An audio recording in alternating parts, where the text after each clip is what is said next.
I really don't know what I would do if I didn't have some work that I had to get to. Whew. Hello, hello, hello. This is Shirley Crawford, the owner of Second Chance Consulting and the executive director of the Women's Business Center, RVA, located at 1510 Willow Drive, directly across the street from the Kroger at Willow, welcoming you to another episode of WorkHardAholics. For those of you joining us for the first time, welcome, bienvenido. For those of you coming back, welcome back, WorkHardAholics. You're home. You're back amongst your tribe of hardworking, overly efficient, very effective, productive people who are simply looking for tools and techniques to be even more productive, but also to stay in balance. These days, I feel like the poster child for unbalanced, but hey, you'll work through it with me and we'll make it better for all of us.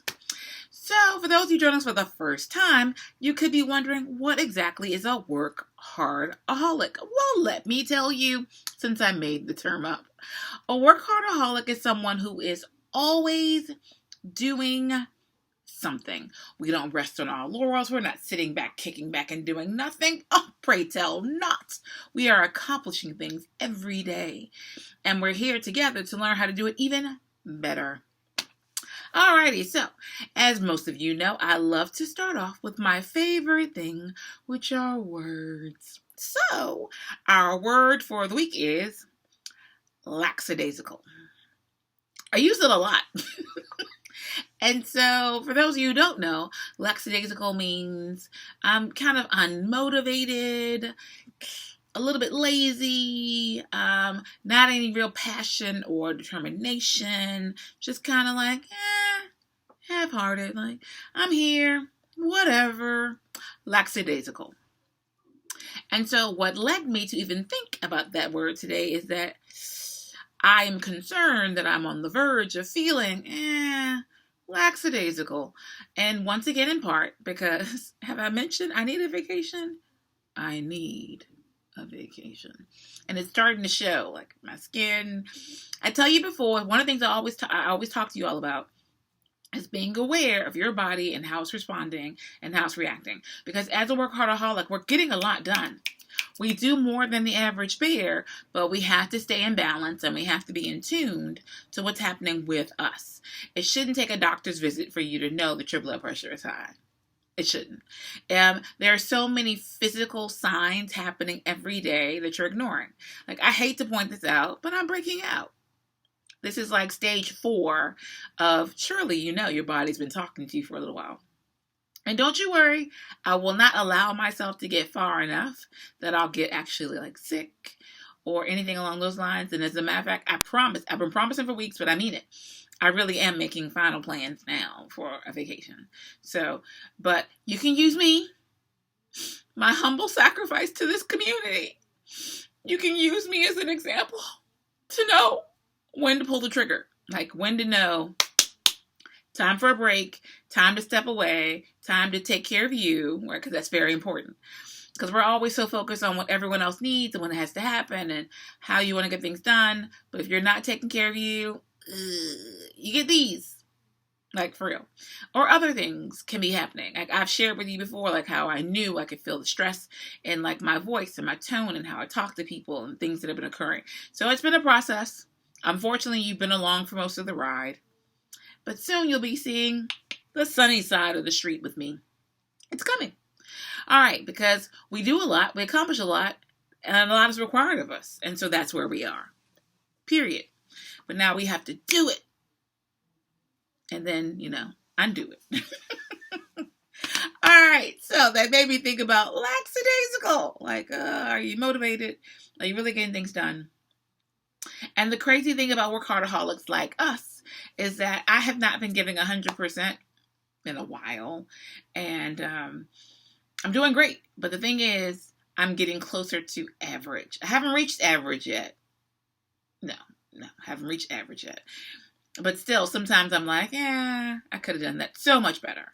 So, coming soon to a screen near you, the newly improved 200%, which is not a real thing, mind you.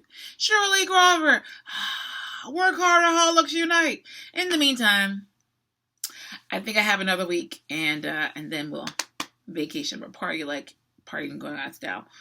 All right, so keeping with that theme of lackadaisical, or really with the theme of being motivated. So what do you do when you are not feeling motivated? Or if you have employees, how do you motivate them? Because motivation, believe it or not, it's internal. You can be inspired exteriorly, but internally it's actually where motivation has to come. So we always talk about motivational speeches and motivational quotes, but they're just inspirational, not really motivational. That's just a technical way of going through that. But one way that you can help is I'm going to start with your time, tool, technique for the week. And so that's kudos. So kudos in regular life are compliments. It's telling someone, hey, good job. Simple pat on the back. Kudos. But in this case, I'm talking about an app called Kudos.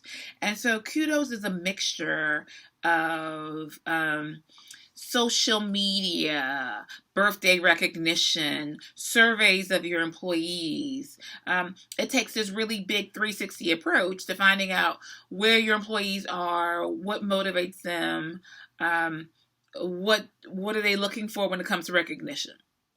Here's the thing. You know why I like free? I like free or next to free or as close to free as possible because as a small business owner, you have a lot of expenses and every cute thing that comes along doesn't always sit along with those expenses, even though you want to be current and you want to do the best things you can for your employees and you want to have the best equipment. Yeah, all that's great. But somewhere the rubber meets the road and you have to figure out dollars and cents wise what makes sense. So Kudos sounds like a great app. If you're using it or you know anything about it, please feel free to comment back. But for those of you who are still on a budget, you won't be able to get like the deep analytical reviews that Kudos will give you. But here are some alternative ways that you can do something in the same vein, if not quite the same. So one of the things you can do is a simple Survey Monkey, right? Do those frequently.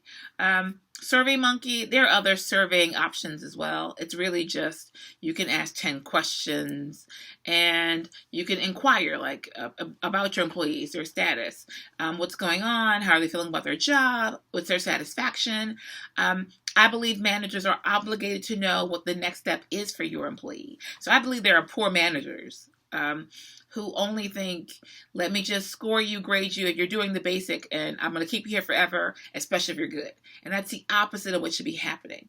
If you have an employee who is a good employee, you should be grooming them so that they can grow with your company or even potentially leave your company. Because the more they feel that you're investing in you, the more they feel that you're investing in them, the more they'll be willing to invest in the company. And that's what you really want. Like that heartfelt, good customer service person happens because they feel like they work for someplace that values them, their thoughts, their ideas, their time. All right. So in addition to the Survey Monkey, you can incorporate one of my favorite things, which is Maslow's hierarchy of needs. If you've been following me for a while here and other videos, I talk about it a lot. And so the base of it, you can Google it. But the basic piece is when you're dealing with people at a lower income level, potentially, it doesn't have to actually be lower income level, but people who are struggling financially, the first thing that they are going to be concerned with is that.